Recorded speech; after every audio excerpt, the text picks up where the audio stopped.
This podcast is part of the Batman Universe Podcast Network, hosted by the BatmanUniverse.net.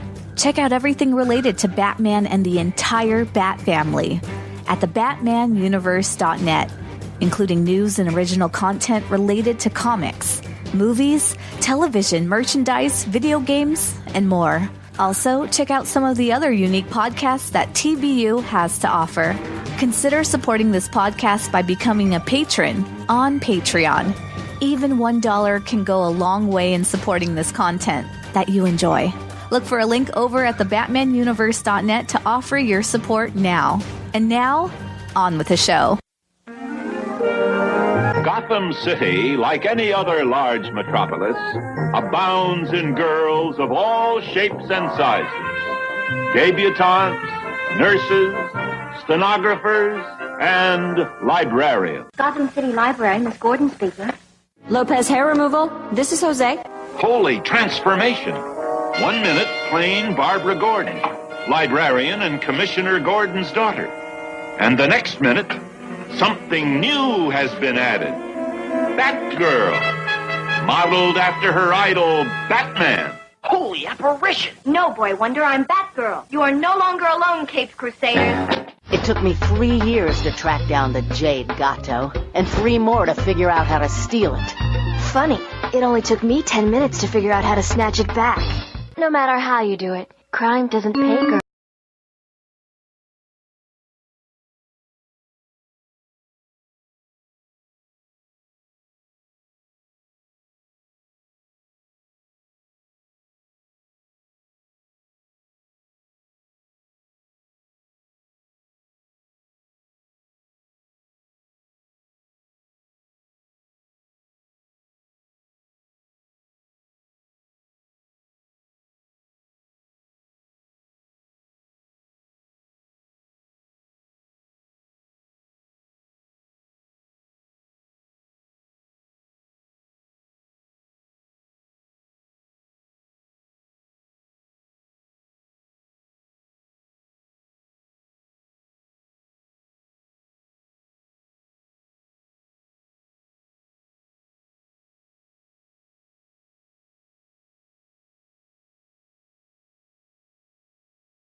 .71 for March MMXIX. Batgirl the Oracle is brought to you by... Hi, I'm Blaine Dowler, host of Bedtime in the Public Domain. In this podcast series, I'll read bedtime stories from books in the public domain. Each weekday, I'll release one chapter or short story from a selected larger collection. Once the entire book is done, I'll also release an audiobook version, including all chapters or short stories, before taking a few days off to prepare the next series. All stories will be from one of the children's categories from the Project Gutenberg website, because they do an excellent job of editing the content to ensure it's in public domain, and I have neither the time nor expertise required to do that myself. Suggestions for the stories that come next are welcome and encouraged. You can find the show at Bureau42.com, on iTunes, and on Stitcher. Batgirl the Oracle is also brought to you by MileHighComics.com, your new and collectible comic book store. Mile High Comics has an inventory of over 5 million comics from the gold, silver, bronze, and modern age, and over 100,000 trade paperbacks. If you're not into the vintage stock, Mile High Comics also has a subscription service called the New Issue Comics Express, offering discounted price for comics right to hit the shelves. So if you're looking for vintage back issues or a great modern subscription service, be sure to check out MileHighComics.com. Well, before I do anything, I have to give a huge, enormous, gigantic shout out to Derek Crabb, because the night that I am recording, there on my doorstep was a package.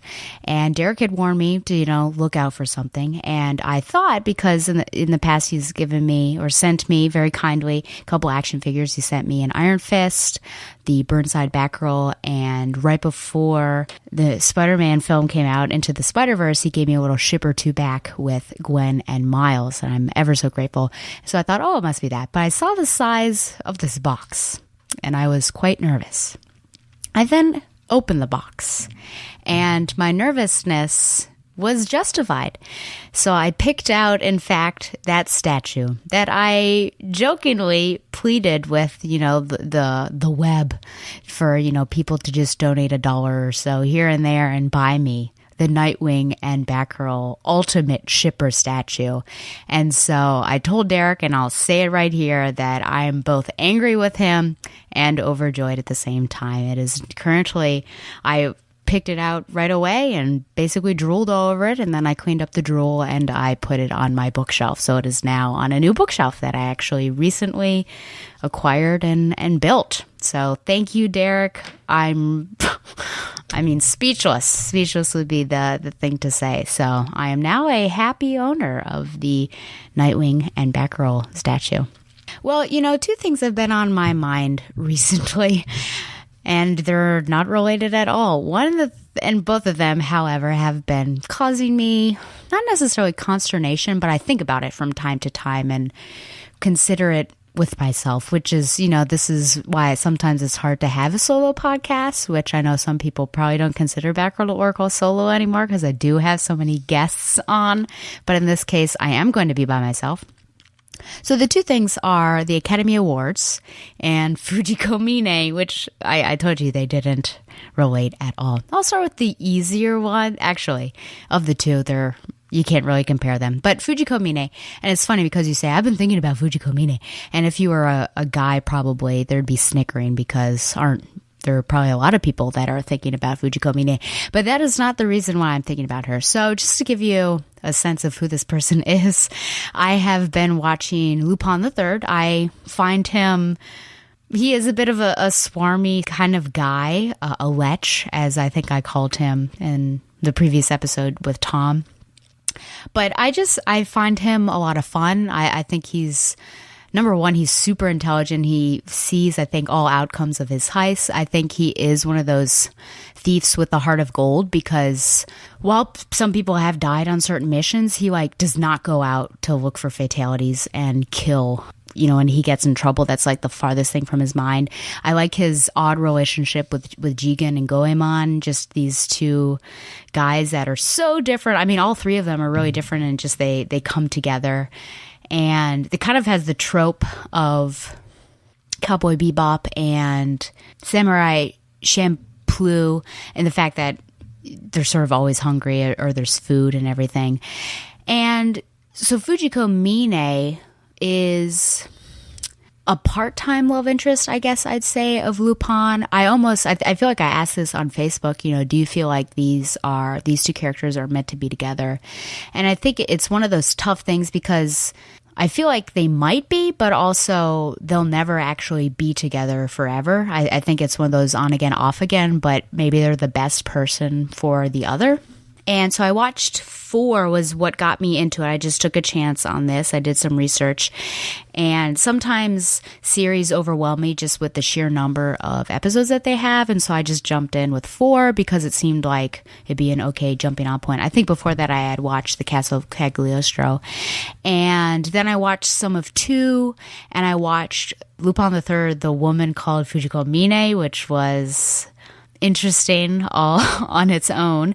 And then I recently finished 5, and there's a really poignant moment actually between Lupin and Fujiko where he reveals his true self, and it seems like they're actually together, which is interesting.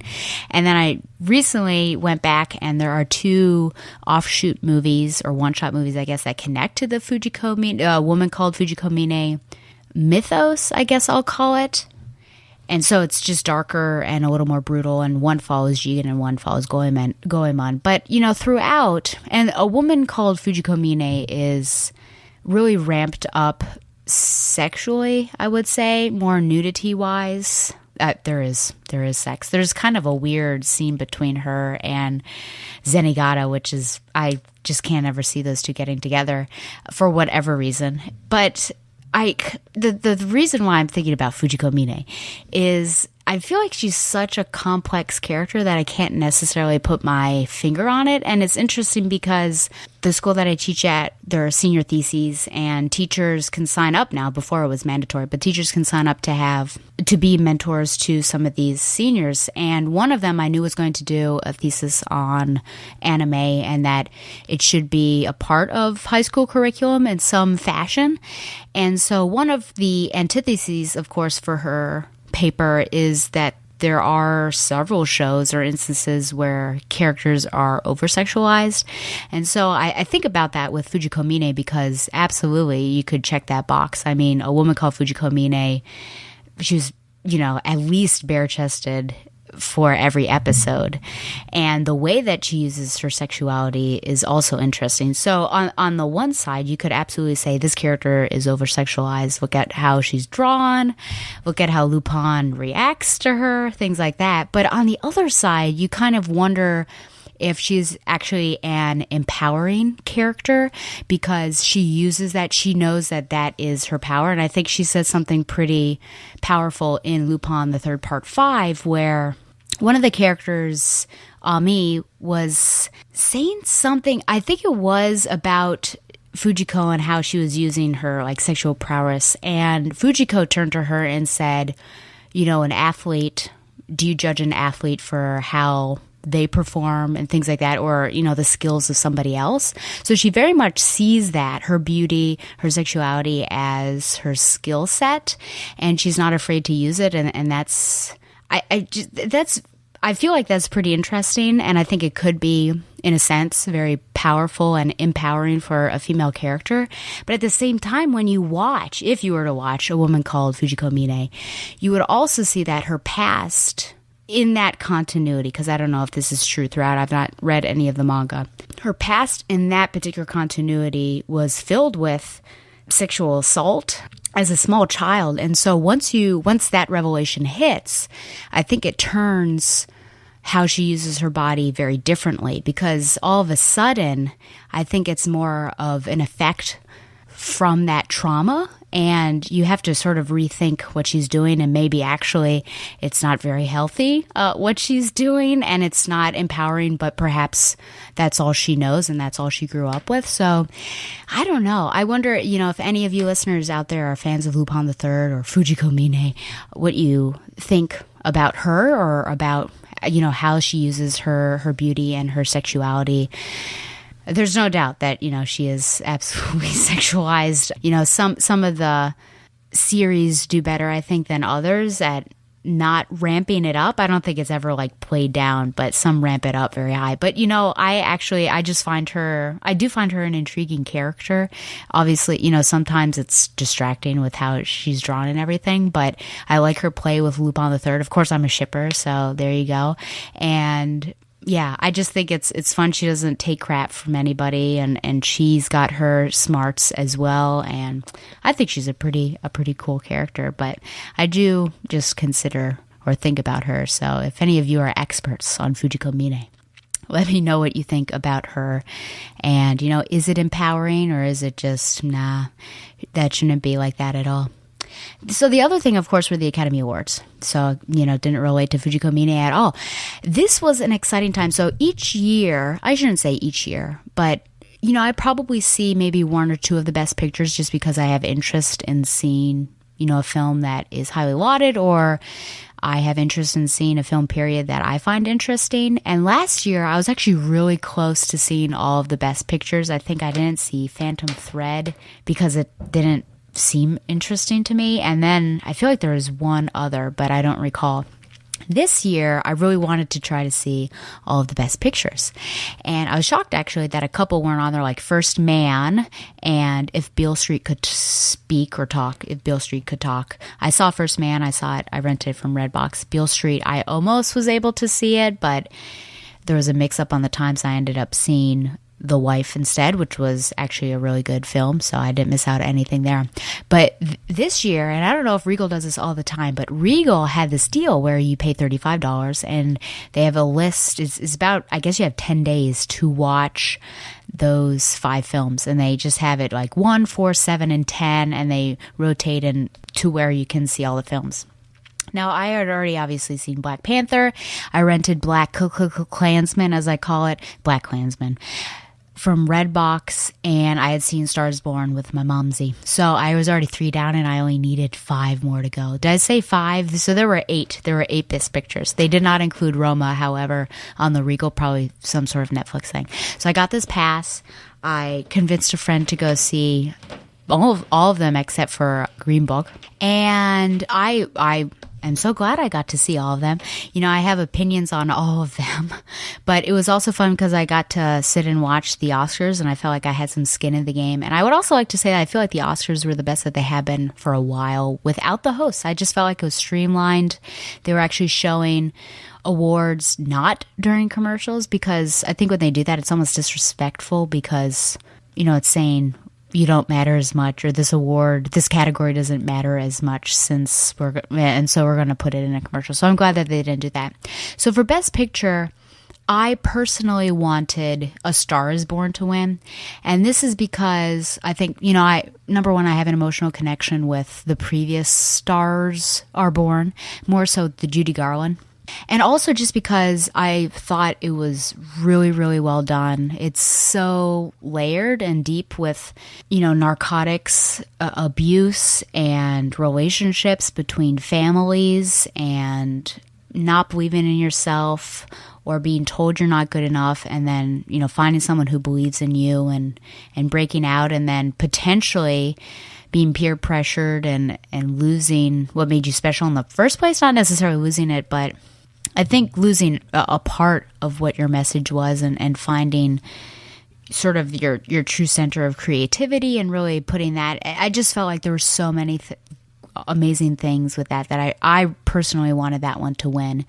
I felt like Roma had the best reasons to win, and I feel like that one, which I'm glad it got international. I think it deserved absolutely something for the entire film. But I think that one had the best reasons to win. But I was thinking going into it that Bohemian Rhapsody was going to win, just because it was sweeping at the Globes. And I thought, yeah, it's probably what's going to win.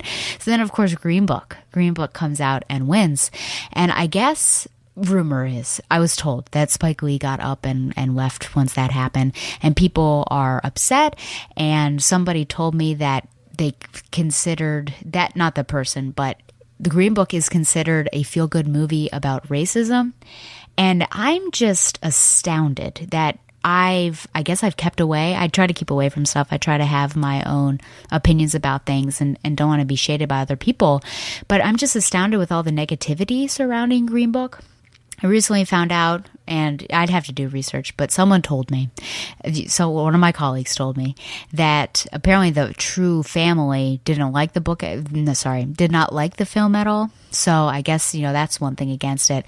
But I'm just thinking, you know, Mahershala Ali, Octavia Spencer, who is a producer, like, these people are involved with the film that would be considered a feel-good film about racism. And so when that person told me that, which was basically the night of the Oscars or soon after, I have been troubled. I have been troubled with this, and thinking through it, and trying to imagine where these people are getting it. And I'm feeling like super guilty. Like, am I that, you know, ignorant or blind that I'm missing something? But for me, I thought it was a very powerful film. I mean, it starts off very terribly. Yes, Viggo Mortensen's character is absolutely racist, as well as his family, with the exception of his wife. I mean, one of the first scenes, his wife gives lemonade to 2 black repairmen that are in their house, and Viggo goes in there and throws those glasses away, and, you know, his wife discovers them and takes them out of the trash. And then, of course, how he treats different people, not only racially, but nationally as well. There are these two Russians, and he thinks they're Germans, and so he calls them Krauts and stuff because I think he fought in World War II. So there's a lot surrounding that character. Absolutely, he's a bigot. But then you also have some failings with the other guy who is, pretty judgmental towards Vigo's character and, how he was raised or his education and how he acts and things like that. And then these two, get into trouble, obviously. And so one criticism I heard from my colleague was, the white savior. And I guess I don't really see him. I mean, Vigo gets Mahershala Ali's character into trouble. Mahershala Ali stands up for himself. And Vigo is one to go along with it at the climax, I would say, and get him out of the restaurant. And then Vigo stands up for Mahershala Ali's character at the very end, but Mahershala Ali always obviously has to tackle some of his own issues and be with people and things like that. So I feel like both of them have flaws. I don't really see the white savior complex. I see both of them growing in different ways and overcoming certain bigotry that they potentially have or ignorance about the other person. So I'm just so very confused, and I'm troubled. I'm troubled at, what people are seeing that I'm not seeing. Did I think it was going to win Best Picture? No. Do I think it didn't deserve it? Not necessarily. I mean, it was up there for some reason. So, I don't know. So there's my other question if you guys want to respond to that. But those were two, I guess, deep topics. But there I am just talking to myself. So if you have any comments on that, you can certainly let me know. Well, I'm going to get into some reviews now. And because I'm by myself, you can basically guess I'm going to be doing some Birds of Prey. That might be, I guess, the standard. We're going to be doing 3 issues of Birds of Prey because remember, I'm trying to do arcs or else I will be old and gray by the time this show ends. So we're going to do Birds of Prey 9, 10, and 11. First up is Birds of Prey number 9, Girl Rules. Writer Chuck Dixon, penciler Greg Land, inker Drew Geraci, colorist James Sinclair, and Digital Chameleon. In the European country of Koroscova, Black Canary finds herself at the end of numerous gun barrels belonging to the country's Iron Brigade. She feigns surrender, then opens a canary cry bomb, flooring them all with its sound, bemoaning that she used to be able to do that without electronics, but must have grown out of it. She reconnects with Oracle, whom she disconnected with for fear the canary cry would damage the transmitters, then has to make a run for it when a Koroscovan helicopter spots her. She dives into a lake to escape the pilot's view, with Oracle telling her the whole time that they're dealing with a time crunch. After she surfaces, Black Canary hears Oracle receive an email from Beeb and pumps her for information about her potential cyber romance, which she denies is anything more than a friendship. She arrives at her destination, Camp Brunks, and picks a target with a lot of bang and no blood for Oracle to destroy while she warms up her gun. In Washington, D.C., Lieutenant Providence tells Major Van Luten that the previous person who has been using memory in their craze has accessed the White Horse satellite over Eastern Europe, upsetting him greatly. Providence suggests alerting the Mountain and is overruled as Van Luten doesn't believe the hacker can arm the satellite. Oracle confirms her target is clear, then fires a brilliant beam destroying the fuel tanks. Black Canary is forced to cover her eyes, which makes her ask after Jason Bard, whom Oracle says is on a path to recovery as she destroys 2 further targets. Black Canary enters the prison, searching for her target. Finding soldiers behind the first door, she tries before Oracle gives her the correct cell number. In Washington, the Pentagon has control of the satellite back, but was unable to pin down Oracle's location. Providence suggests recruiting the hacker instead of hunting him, but Van Luten would rather attempt to ignore the whole thing in hopes that no one else notice. The Koroscovan leader, Premier Velova, is awoken with news that Brunsk has been breached and the subject has escaped. The premier orders a strike force into the air to destroy the camp, lest the creature get into the streets of the capital. Black Canary frees her target, Dr. Linus Popolinskigmov, who refuses to leave without another prisoner. Oracle warns her that they're going off mission, but she follows anyway, and Doc Pop leads her to a door where he inputs a code to allow them access to a room with a large tank holding one of the most annoying people in the world, Guy Gardner. Next up is Birds of Prey 10, The Wrong Guy. Writer Chuck Dixon, penciler Greg Land, inker Drew Geraci colorist Gloria Vasquez.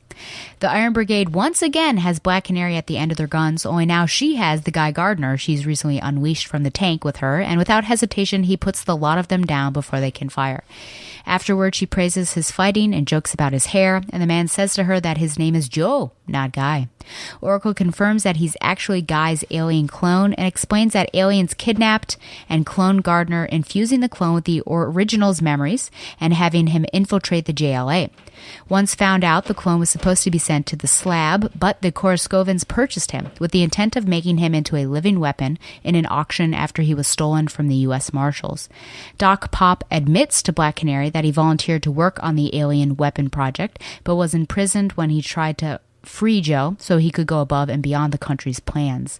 Black Canary questions Oracle on exactly whose side they're on, and she says she was led to believe he was an imprisoned dissident. Before they can discuss it further, Oracle spots MiGs, which Doc Pop suggests are coming to destroy Joe. As they make their getaway, Oracle admits she doesn't know exactly what she's gotten them into, but she does believe someone has set them up. In the White House, the president speaks with Koroskovan Ambassador Kloschig about his country recently being attacked by a space-based ray weapon. The president claims ignorance and, saying that the United States is the only nation with the capabilities to create such a weapon, Kloschig threatens war. Oracle calls Humanity International to get information on Linus Pop and finds out that he's not in their records. The lady she talks to, Sib, then leaves work early and is once again confronted by a man in a hat, coat, and mask who tells her that the plan is in motion. In her apartment, Oracle wonders who set them up when Beeb sends her an email asking to meet in person, which she is too busy and ignores. In Koroskova, Joe destroys tanks and jeeps while Doc Pop explains to Black Canary that he used malleable genetic properties from the original Guy Gardner and the aliens that cloned him to activate his superpowers. Over the explosions, Oracle breaks it to Black Canary that the scientist they freed has a war crimes record and they have less than a minute until the bombers hit them. Black Canary passes the information to Joe, who grabs her and Doc Pop and flies out of the area. From a U.S. aircraft carrier, Marines take off in a helicopter towards Koroskova. Across Joe's shoulder, Black Canary asks if Doc Pop created a superhero as a hobby, and he replies that he never intended to create a hero. Joe puts the two of them down, kissing Black Canary, then takes off to fight the MiGs. While he's in the air, Oracle informs Black Canary that every news channel is reporting that Koroskova and the United States are on the brink of war because of their use of the White Horse satellite. And finally, we have Birds of Prey, number 11, State of War. Writer Chuck Dixon, penciler Dick Giordano, and inker Mark Probst, colorist Gloria Vasquez. And I should say that the cover dates for 9, 10, and 11 are September 1999, October 1999, and November 1999.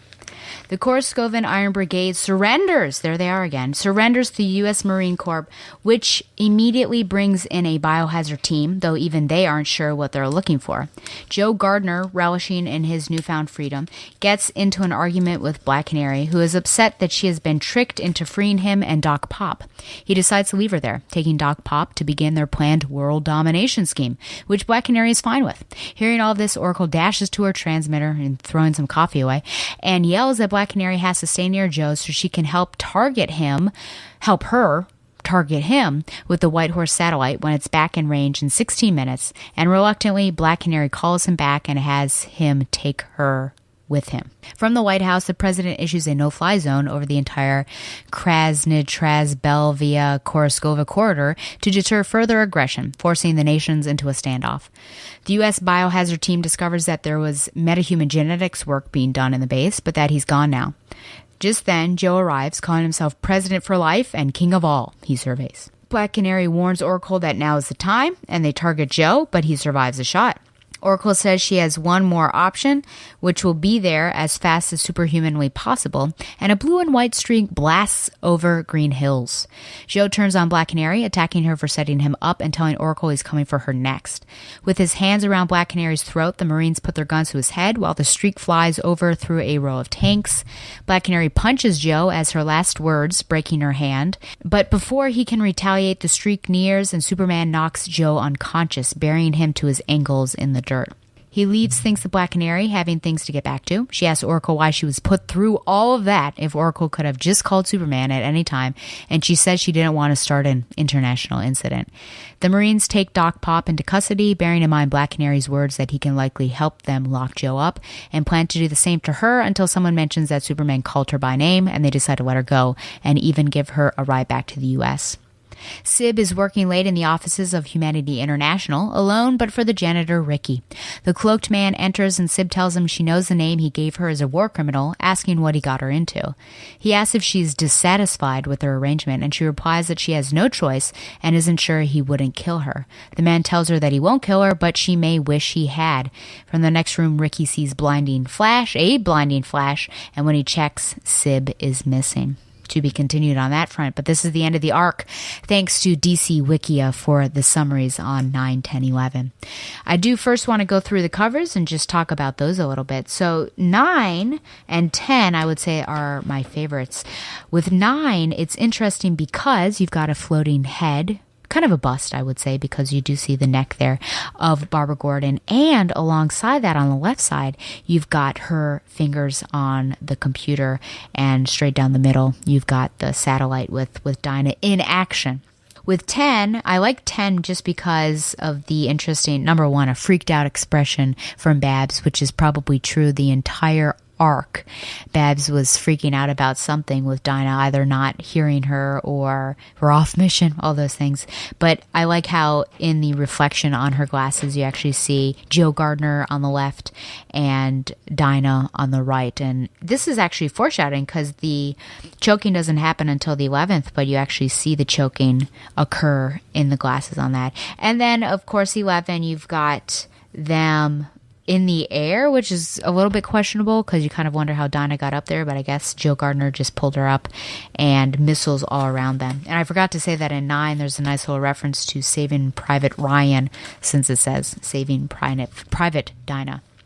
Well, all 3 issues begin with the Korskova Iron Brigade yelling and introducing themselves, which is pretty interesting. You know, the first ones, they're really bold and saying, don't move, we mean it, don't move. And then the second time they say, don't move, we mean it, don't move. And then the third time they say, please don't kill us. So that was interesting to see them constantly pop up and how they are dealt with there. I like that this particular story actually ties back to issue 7 and just the whole issue that Dinah had with that general and trying to get him back. And Babs just reminds her that, you know, you said you were going to try this and keep an open mind about the person and not judge so quickly. And Dinah makes a joke about, I was just flirting with that idea, and it's not as, you know, cut in stone that she's going to turn over a new leaf or change her perceptions of different people. We get a lot of people mentioned. I felt like this story was actually really filled with different things going on. You have the White House government. Well, I should say you have the Pentagon as well as the White House. The Pentagon just wondering again who is using their stuff. You have this mention of the Mountain, whoever that might be. What will happen if they ever discover Oracle, how many times Oracle is going to use their things. It's interesting, you know, Oracle just will use whatever she is able to. So she can use government things like the satellite. And then, of course, she'll use Blockbuster's funds if she needs to. And she just sort of taps in. But it's interesting because with Blockbuster, of course, he's a terrible person and he's a villain and he probably did terrible things to get that money. So absolutely steal it. But the government, that's a little across the ethical lines. And so you almost wonder about that. And of course, she's not killing anyone, but I'll get to that. But, you know, just the fact that she is seizing a government satellite and then that may have caused a war, like it almost got to that, it's a little, you know, maybe she's crossing the line. We have Jason Bard mentioned in a romantic context, which, you know, connects back to Beeb, which is interesting. And I guess just maybe do a spot check, like where is Jason now? And I was noticing, you know, in that particular panel, Barbara, you see the words, but Barbara's hand is on the Batgirl doll, which is interesting. So perhaps just reminiscing about her time as Batgirl and their particular partnership. But who knows what is in store with those two once he recovers. And then, of course, you have Beeb, right, who is looking to go in real life and meet up with her. And Chuck Dixon does, again, that thing where you could take it in two different ways, right? She is freaking out about something, but it's not about that message, but about, I think, at that time with the media coming through and saying, oh, there's a war on the horizon. But, Beeb, do you trust this guy to go in real life? It's kind of interesting. And clearly, I feel like it's one-sided, like maybe he has some, I don't know, not flirtation, but maybe he has a crush on Oracle. But Oracle, I think, is just having fun and communicating with him and almost doing the flirtatious talk that she does with Jean-Paul Valley. But I don't know. We'll see about that. I like that we're absolutely with Birds of Prey taking tour around the DCU, and here we have Korskova. I like that it's not just Gotham City or Star City, but we're going to different places because that makes sense for, contracts.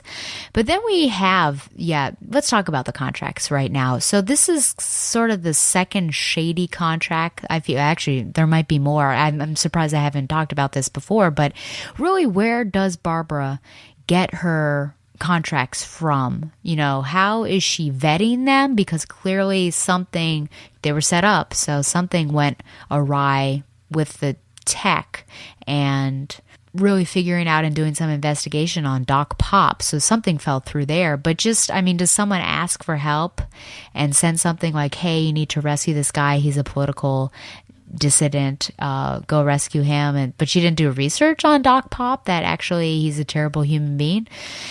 And, other ones, do people send, normal people, do they just send something through the wire and ask for help? This is something that I feel like has not necessarily been investigated, but now I'm considering how the information actually goes through. Because it always seems like maybe Oracle would be the one to look for something for Dinah, but now it actually makes more sense that probably people are sending or they're asking for help because... Well, I was just doing research for the presentation, and I was looking at Calculator's first appearances in Birds of Prey, and you actually see him talking with people and them asking for favors and things like that. So I guess they just go through the wire, but she's got to get money, and I'm just surprised that she didn't vet it. So I'm, wondering about this whole process now, and I'm going to be keeping a lookout from now on. Well, we've got Joe Gardner, or I'll call him, it was Guy Gardner. When I saw Guy Gardner, I rolled my eyes, audibly if it were possible. I rolled them. It's still Joe.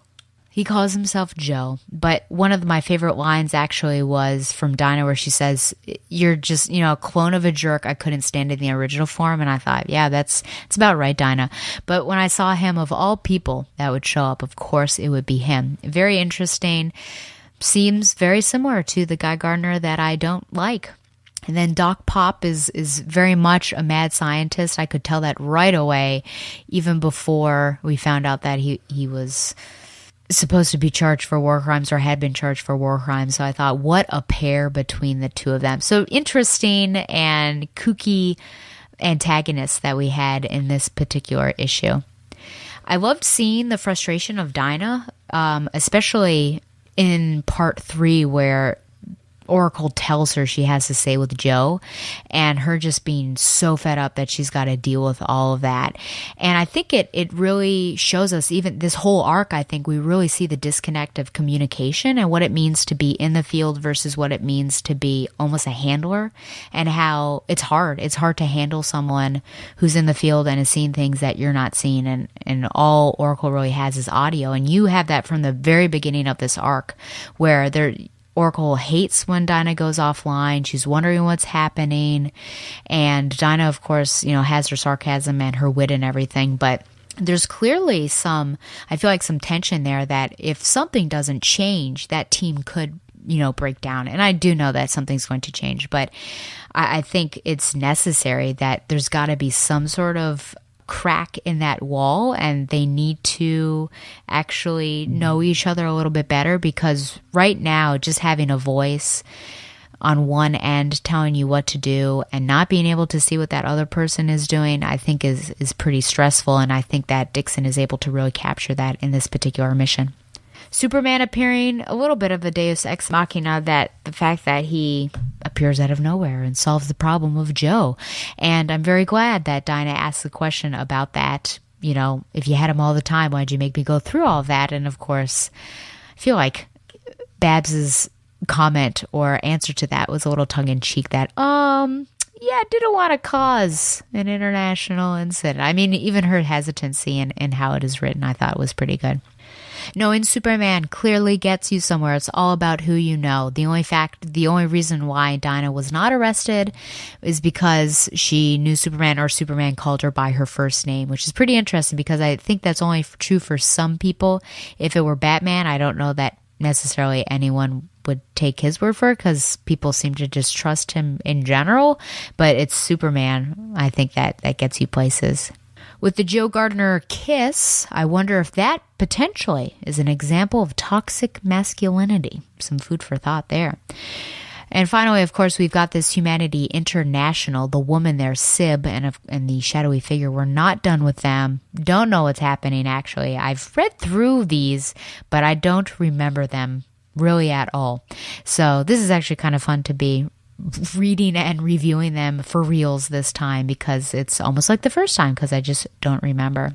But overall, I thought that this was a pretty solid arc. I enjoyed it. I think that there were a lot of fun moments with the wit, like I said, wit and sarcasm between Dinah and Oracle just because of that situation. I also think that you can see the tension between the two and just being handler and out in the field and what that means. And Dinah, I think, was close to a breaking point on this particular mission because she about had it, and she had every right to with the people that she had going for her.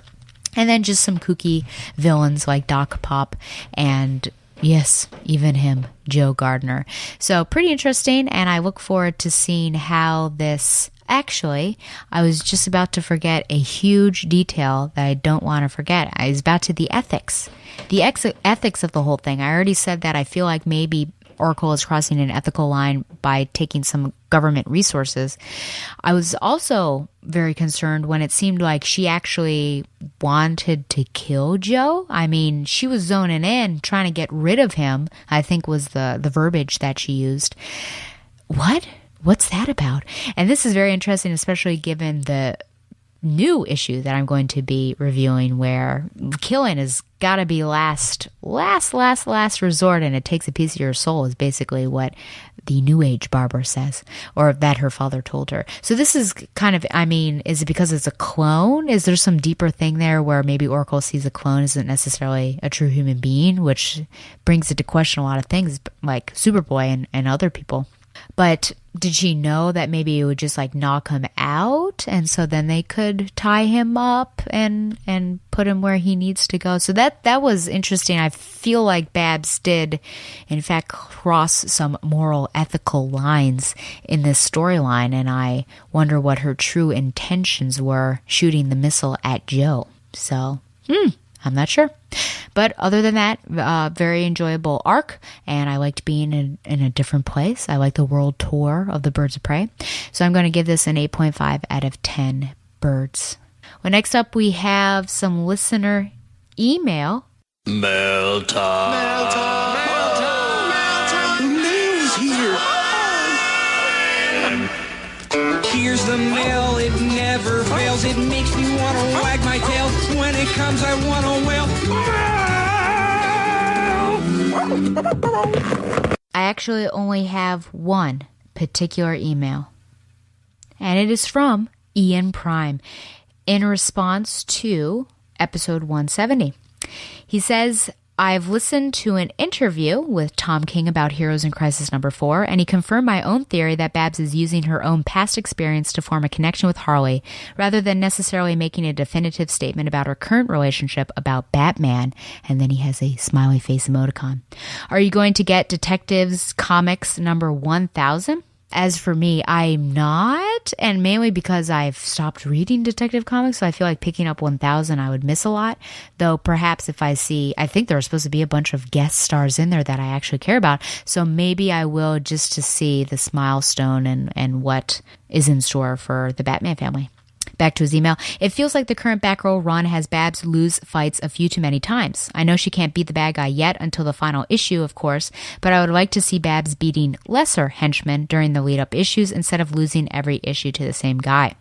I would agree to that. I think that potentially those are what those cold openings are, where she's taking down some unknown person or a group of people that might be lower level thugs. But then when you get the Cormorant, I mean, Ian, do you think that is, would you consider him, a lower level henchman that she's losing to, or do you think he's a pretty formidable threat that maybe it makes sense that she gets beat up a little bit? But you're right. I think it's just a way for the writer to make it like, there's a threat here and Barbara's really got to pull it together and show everything or give everything that she's got in order to take him down.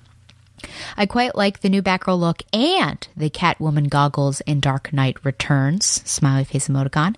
It's my impression that general fandom thought that Burnside was a great first arc, but the other arcs didn't really develop that farther than the initial concept, thus leading to the run feeling like it lasted too long.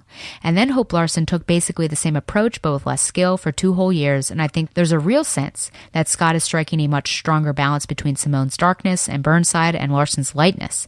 And I say this as someone who really enjoyed seeing Babs' mentor Stephanie Brown as spoiler in Batgirl number 46 through 52, smiley face emoticon.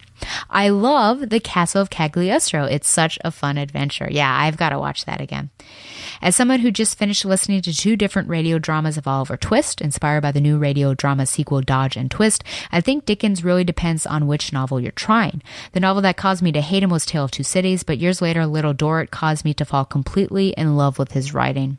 Brief comment about the Gillette ad. My biggest objection is that it's not a universal declaration. It's making a targeted political/social attack, as this excellent feminist critique of the ad points out. And then he gives me a YouTube link and does warn me that there is some strong language. He says, yours, Ian Prime. I will say about the Dickens, I really liked David Copperfield. I thought that was great. And then I read Great Expectations and I did not like that. And I thought, this is similar to David Copperfield, but not good. I've read Little Dorrit. I thought that was okay. I have yet to read Oliver Twist. That's on my reading list / on my bookshelf, actually. And I feel like there's something else that I've yet to read, but I have to take them in small doses. I guess it's been years since I've read the last one. So as for the Gillette ad, I'll have to absolutely watch that YouTube video before I comment any further on that. And before I go, there was another from Ian Prime. It was on the Shipper episode with Chuck Dixon.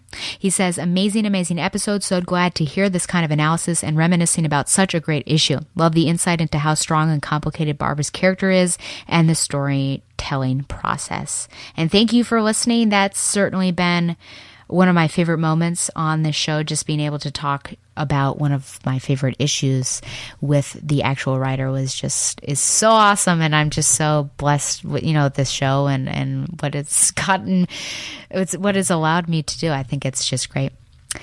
Well, thank you for writing in, Ian. If any of you want to write in, please do. You can always post it on the episode on the Batman universe, or you can write in to batgirltheoracle@gmail.com. If you have any thoughts on Fujiko Mine or the Academy Awards, please let me know. Well, I am going to take a break, but when I come back, I'm going to review Batgirl 84, aka 32. But first, Zaius' Radio Hour featuring Eyes Open by Taylor Swift.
or T Swift, but I will say that I was re-listening to the Hunger Games soundtrack after I had read Hunger Games for required reading and then watched Hunger Games, and I thought, you know what, this is a pretty good song that could potentially talk about Babs and maybe Babs and her brother. So there you go.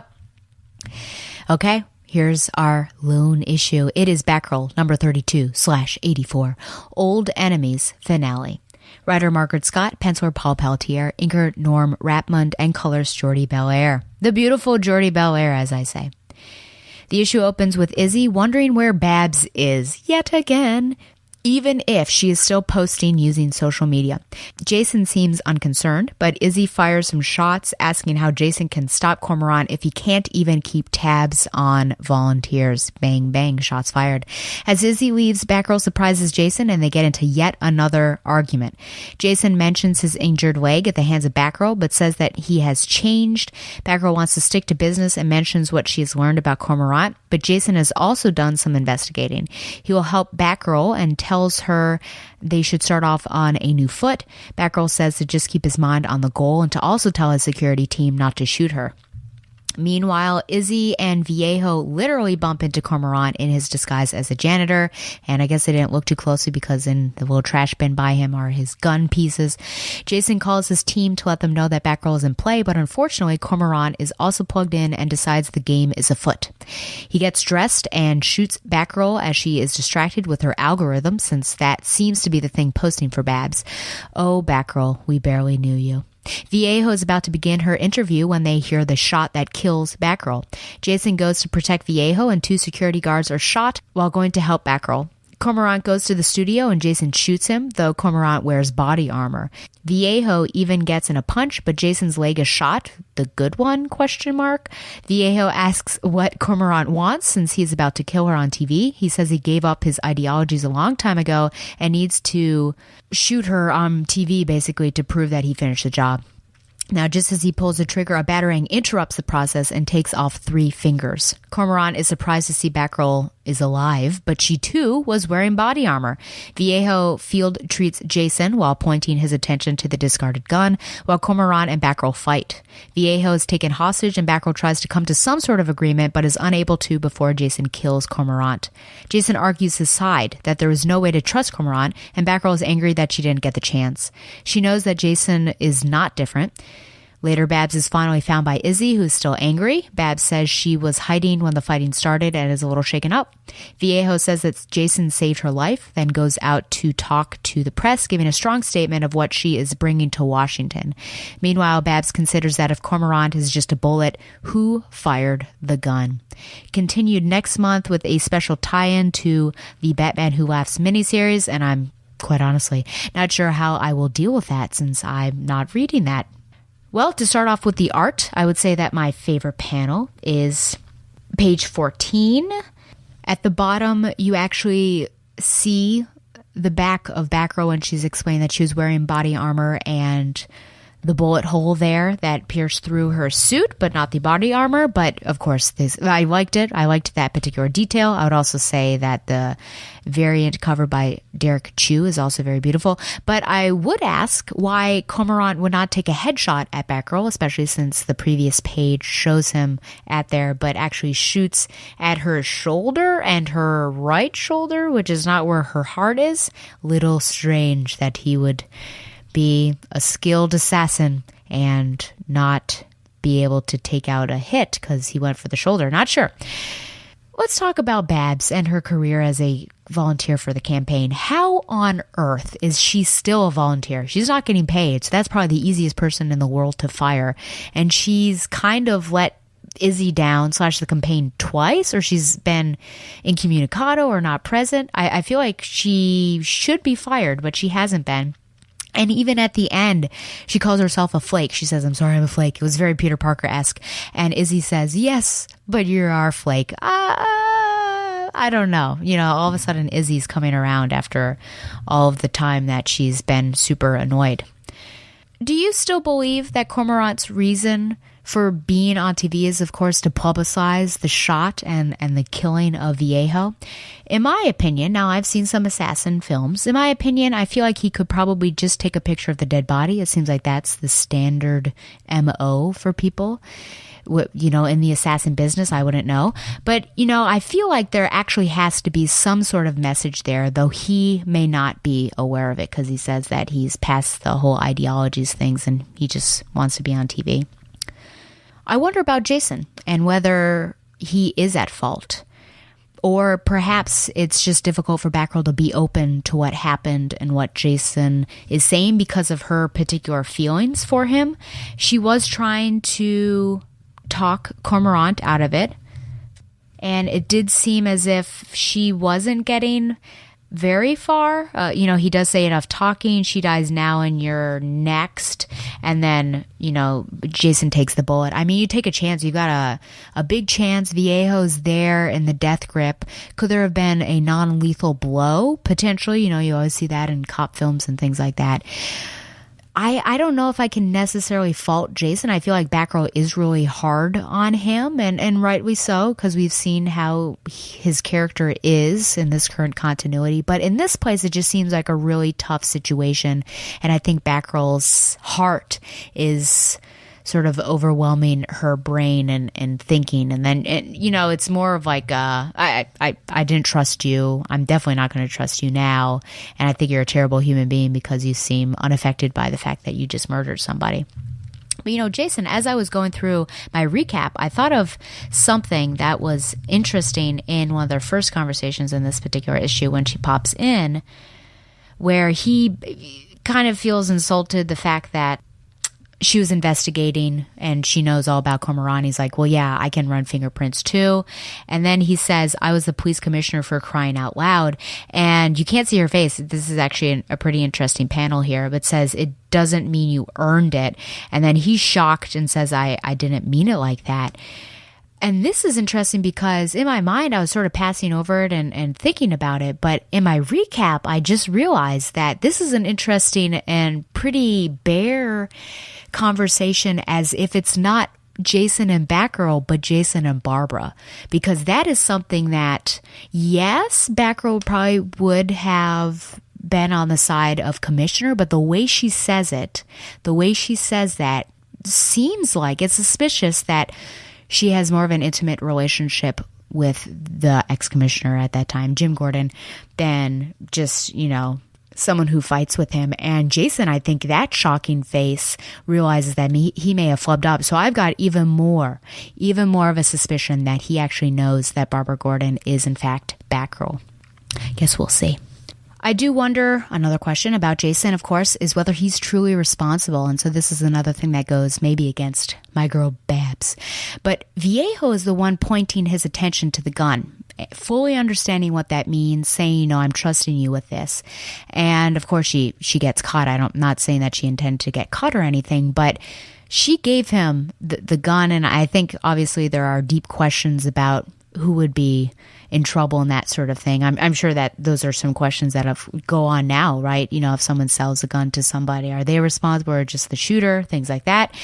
So I feel like Viejo is partly to blame, and I think that's one of the reasons why she's okay that Cormorant died, and she's happy that Jason saved her, and she's bold at the end. The inane questions that the press ask are pretty interesting. Who knows if that's a commentary against what the press are really like, but one of them really made me roll my eyes. The fact that I think they were asking Viejo, like, do you feel like an irresponsible mother that you put yourself in that situation? I mean, what was she about to do? You could have run, but with Cormorant, you weren't going to get very far. She was trying to save people and be a brave person. I mean, yes, you want to be there for your children, but I think also at the end of the day, there's sort of virtues and you want your children. Well, I guess this gets into a discussion too, right? Is it better to be a presence in your children's life or be someone that your children remember as being courageous and doing the right thing and standing up for something? That's a deep question, is it not? So very interesting, very interesting. So this arc is over, but the story isn't. Now, if you remember, Scott said the reasons will become clear Whether the clear reasons of why Cormorant did not remember his past history, wasn't given it, is because he's dead is one thing. But I'm wondering, and this might be really stretching it, but who knows? I'm wondering if maybe this wasn't the true Cormorant that was killed, but the one that actually knows Batgirl in that past is the one pulling the strings. And I don't know if that's possible, or hey, it's just Izzy is behind it all. Who knows? Again, I would say that this is a strong issue. I think it was a quick read, as in like I was fully engaged and wondering, oh my gosh, what's going to happen? Of course, I knew Batgirl wasn't dead, but that was interesting. And of course, the Batgirl and Jason conflict is also intriguing, and Viejo's path. I feel like we're on this train for a little bit. If you got rid of Viejo, though, I'm just wondering what it would be like to have Barbara run for Congress. But, of all the people, are they going to pick this volunteer that should have been fired several issues ago? And of course, it's got deeper questions just about, I think, ethics and is what Jason did wrong? Is Viejo also partially responsible? Is Batgirl a little blinded by her hatred for Jason? Who knows? But I'm going to give this an 8.5 out of 10 bats. Next up is Chris's cornucopia of curiosities. That's like the cold weather gone, picking the best bracket at your workplace, and green beer in your mug. Thank you very much, Stella. Hello, Bat fans. Welcome once again to the Chris's Cornucopia of Curiosities segment. Thank you very much for downloading, and as always, thank you for not fast-forwarding. Today I'm looking at Batman Adventures number 16 and in Nightwatch, Nightwing number 57. Batman Adventures number 16 was cover dated January 1994 and had a cover price of $1.50. Our story is entitled The Killing Book, and we have the usual creative team of Kelly Puckett as the writer, Mike Parabek was the penciler, Rick Burchett was the inker, and Rick Taylor was the colorist. The Batman was created by Bob Kane with Bill Finger. This story was reprinted in The Batman Adventures Volume 2, and this is available on Comixology. Act 1, Seduction of the Innocent. As the result of an explosion down by the waterfront docks, a battered and wet Batman returns to the Batcave and tells Alfred one word: Joker. Back by the docks, the Joker, wearing a fur coat, has his men trying to retrieve what they can of the shreds of Batman's costume. A young boy and girl approach the Joker, and show him a Batman comic book called Gotham Adventures, and they tell the Joker that in the comic book, the Batman always beats him. Outraged, the Joker steals the kids' comic and one of their lollipops and leaves in a huff. Soon afterwards, the new artist on the Gotham Adventures comic book, Anthony Baldwin, who based on his new sales figures has the creative team on the title fired, is kidnapped by the Joker and his goons by being stuffed into an ice cream cart as he's walking down the street. Renee Montoya and the other officers investigate at the comics office and see that the pages of the new comic book have been sent already, which depict Joker's last exploits in exact detail. Act 2, How to Draw Comics, The Joker Way. The latest issue of Gotham Adventures, with the Joker on the cover, reaches the Batcave. It's read by Alfred and relayed to a heavily bandaged Batman. Meanwhile, the Joker poisons over 25 people with doctored soup at the International Cryptographers Convention, which makes the next issue of the comic book, and contains a hidden message that gives Batman an address. While still not healed, the Batman goes after the Joker, knowing that he still has Baldwin hostage. Act 3, Comics and Sequential Death.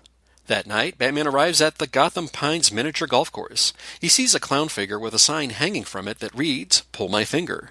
Though it certainly appears to be a trap to me. Batman pulls the clown's extended figure, and the clown's red nose flies off. Batman catches the round red nose, but it explodes into knockout gas. Nighty-night, Batsy! Batman awakens manacled to a rocket with his utility belt removed and sees Baldwin bound to a drawing board, 3 goons with guns, and the Joker wearing golf apparel. The Joker explains the rocket will go off once he hits a golf ball through a hole in a fake oversized Joker mouth. The Joker tries 4 times to make the shot to no avail. In off-panel land, Batman escapes and takes out the henchman with well-placed golf balls. Batman then struggles with the Joker, but Baldwin escapes and throws a golf ball into the proper hole, activating the rocket which scorches the Joker's behind. Youch! A new comic book depicts that final scene, with the issue being distributed to incarcerated inmates, courtesy of, quote, some rich guy. It made them all laugh, except the Joker. The end. Doing some online research, I did find out the Gotham Adventures team that Anthony replaces in the comic consists of caricatures of Kelly Puckett, Mike Parabek, Rick Burchett, Rick Taylor, and Tim Harkins, who is the issue's letterer. Similarly, Anthony's editor, Mr. Patterson, and his assistant are caricatures of Scott Peterson and Darren Vincenzo, respectively, who were the editor and assistant editor. I don't have a lot of thoughts. Couple things to be pointed out. Joker's victims in this issue are not dead, presumably because this is a comic that's aimed for kids, including an all-audience age. I'm not sure if I have a problem with that. Nor do I think I have a problem with Batman falling for an obvious trap. I think he was going to eventually get captured anyway by means of some contrivance, if not for tranquilizer darts or some other means. The gas trap was effective. I'm really elevating this score because of the artwork by Parabeck. I thought he really did a great depiction of the Joker. Everything was pitch perfect in voice. And I'm going to give the Batman Adventures number 16 9 out of 10 bats. Now, everyone's favorite segment within a segment, Night Watch, where I look at the Nightwing title from a shipper's perspective. In Nightwing number 57, Rick Grayson and B. Bennett share a romantic nighttime snowy walk through a park. In a page-turn tease, he stops short of telling B he loves her. Later, at the Prodigal Bar where B works, Barbara Gordon goes to talk to B, and Barbara laughs off any notion that she wanted Dick back. Wait, what? They agree that Rick needs to find what he wants on his own, and Barbara says it's Rick's life and she needs to let it go. She also jokingly says if B makes Rick unhappy, she will kill him. Okay, so what degree does Barbara care about him? I'm a bit confused as to what's going on here. Everyone's behavior is just a bit off in my opinion. For what it's worth, the main cover depicts Rick bound to a chair with the Joker's daughter extending her right leg over his and menacing him with a Joker skin face mask. A scene with some very creepy connotations, but that scene doesn't remotely reflect anything that happens inside the comic book. And Rick and the Joker's daughter don't even cross paths in this issue, much less having a scene where she even captures them. Very, very odd stuff. I am giving this issue a mild shipper alert for Rick and B, as that was more clear than Barbara's words and actions in this issue. Listeners, be sure to check out Stella on the Required Reading podcast. I'd like to give a shout out to the Sutherlands. Be sure to check out Warlord World, Striker Talk, Xenozodic Xenophiles, Sensational Sleuths, Fantastic Fantasies, and Convention Correspondence podcasts. Listeners, you can find me on Twitter at BTO and Batbooks, BTO as in Batgirl to Oracle, and Batbooks as in Batbooks for Beginners, another podcast that I can be found on that I co-host with Jerry, where we examine and review trade paperbacks and collected material of Batman and or related characters. You can also find us talking about independent comics and whatnot on the Professor Frenzy Show. Please give that podcast a try. You can also find me on a new podcast called Trust Your Cape, and that feed is on Gal Walks Into a Comic Shop. That's a role-playing game podcast, and we have a couple issues in the can, and Bob is working diligently to get those edited.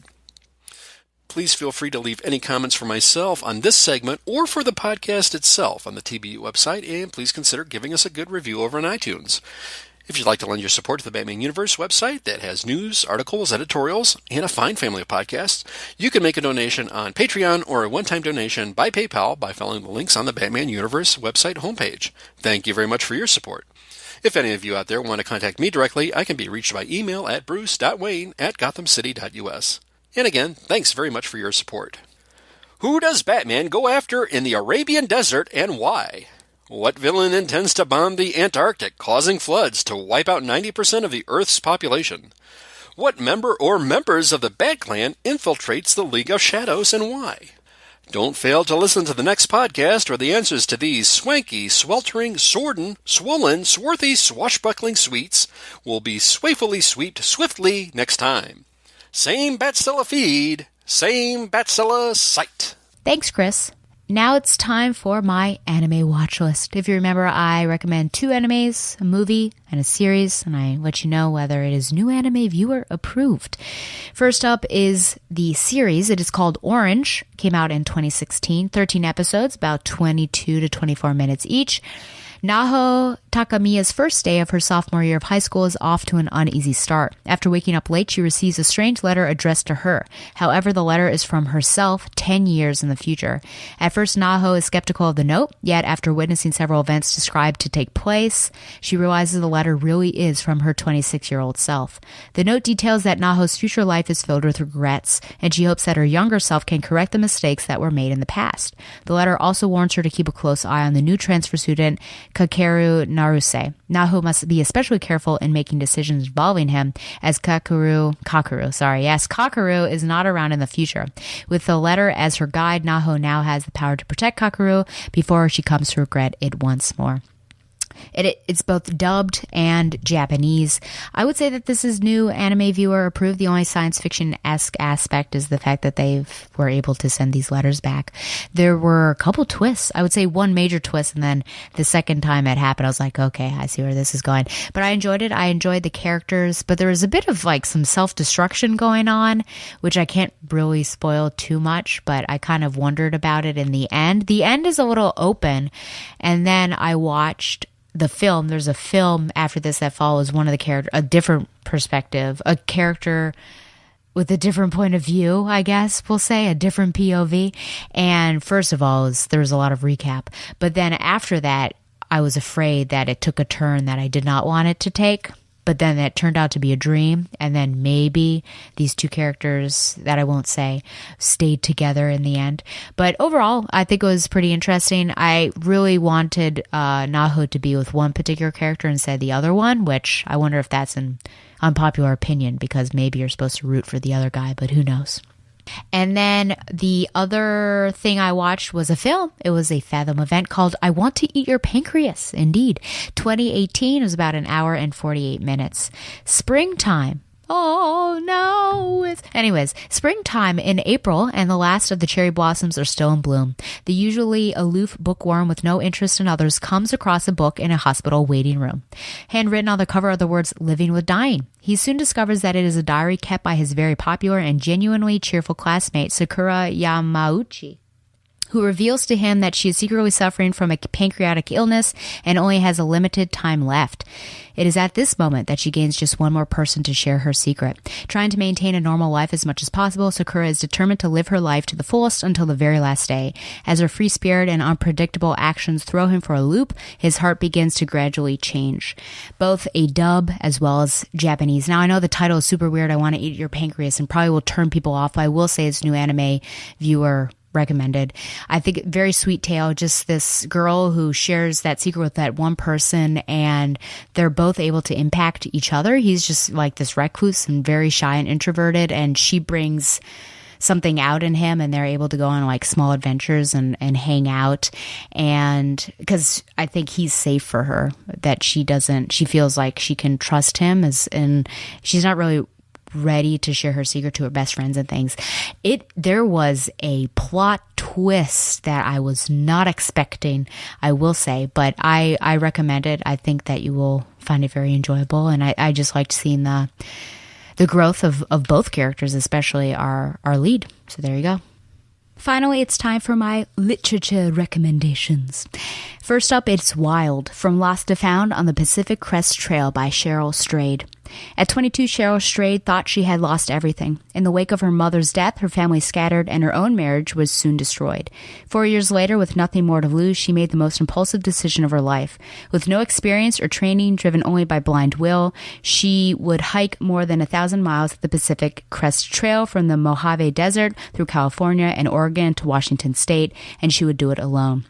Told with suspense and style, sparkling with warmth and humor, Wild powerfully captures the terrors and pleasures of one young woman forging ahead against all odds on a journey that maddened, strengthened, and ultimately healed her.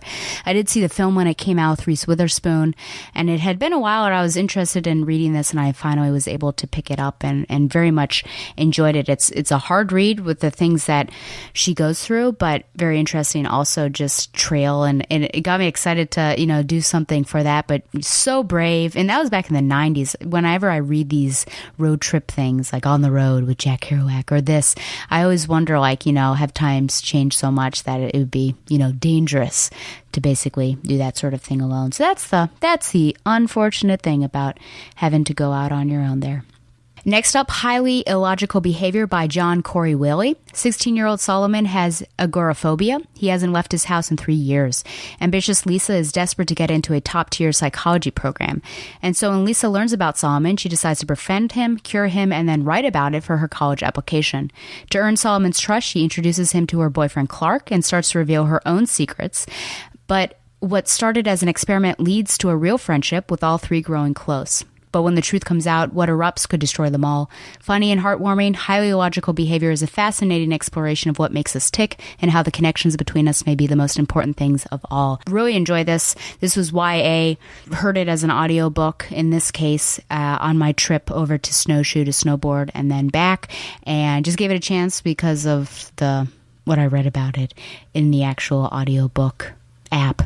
And it was a lot of fun. And, there's some sort of, I think, it said for anyone who liked everything and whatever else, The Fault in Our Stars, you'll like this a lot. So, you've got some, I guess, cliche things or well-trodden paths, but I thought it was fun. So there you go. And a quick read, I assume, because the audiobook was only 8 hours. So that's pretty short in comparison to many books. Finally, Thirst, a story of redemption, compassion, and a mission to bring clean water to the world by Scott Harrison. At 28 years old, Scott Harrison had it all. A top nightclub promoter in New York City, his life was an endless cycle of drugs, booze, models, repeat. But 10 years in, desperately unhappy and morally bankrupt, he asked himself, what would the exact opposite of my life look like?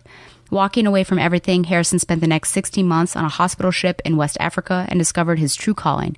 In 2006, with no money and less than no experience, Harrison founded Charity Water. Today, his organization has raised over $300 million to bring clean drinking water to more than 8.2 million people around the globe. In Thirst, Harrison recounts the twists and turns that built Charity Water into one of the most trusted and admired nonprofits in the world. Renowned for its 100% donation model, bold storytelling, imaginative branding, and radical commitment to transparency, Charity Water has disrupted how social entrepreneurs work while inspiring millions of people to join its mission of bringing clean water to everyone on the planet within our lifetime. Great, empowering, obviously true story, and just something, I've been thinking about after my trip to Africa, something I want to be over there. And, Maybe this is the way. Not necessarily clean water, but perhaps an organization that deals with that, or education or something like that. So this was great to read about a guy also who, very similar to Wild, right, had been cut low by not necessarily circumstances, but just like what his life was like, and then finding a calling, which was great. But unlike Wild, there's very much a Christian theme that runs through Thirst, whereas Wild, Cheryl does not believe in God, though I feel like he does meet her where she is on the trail, in my opinion, once you read that. Well, that is all that I have. Remember, you can send any questions or comments to batgirltheoracle@gmail.com. Remember, the big questions that I have, of course, are about Fujiko Mine. Do you feel like she's an empowering female character or just over-sexualized? For tantalization, I suppose I could say. And the Academy Awards. What did you think about Green Book? Is it, in fact, a feel-good movie about racism? You can also find the show on Google Play and Stitcher, like the show on Facebook, or follow it on Twitter at BatgirlTheOracle. Follow the Batman Universe on Facebook and Twitter as well, and be sure to support TBU by subscribing to Patreon. Once again, thanks to Mile High Comics for sponsoring Batgirl the Oracle, the Barbara Gordon podcast. Next time will be a special, actually, but the next time in April, we'll have Tom back on for some more JLA. And until then, fly on, Babs lovers. Just plain Barbara Gordon, masquerading for a lark as she rides into the night on her special Batgirl cycle. Who knows? Is the dynamic duo destined to become the triumphant trio? Only time will tell us more about this dazzling daredoll. I love a happy ending, don't you?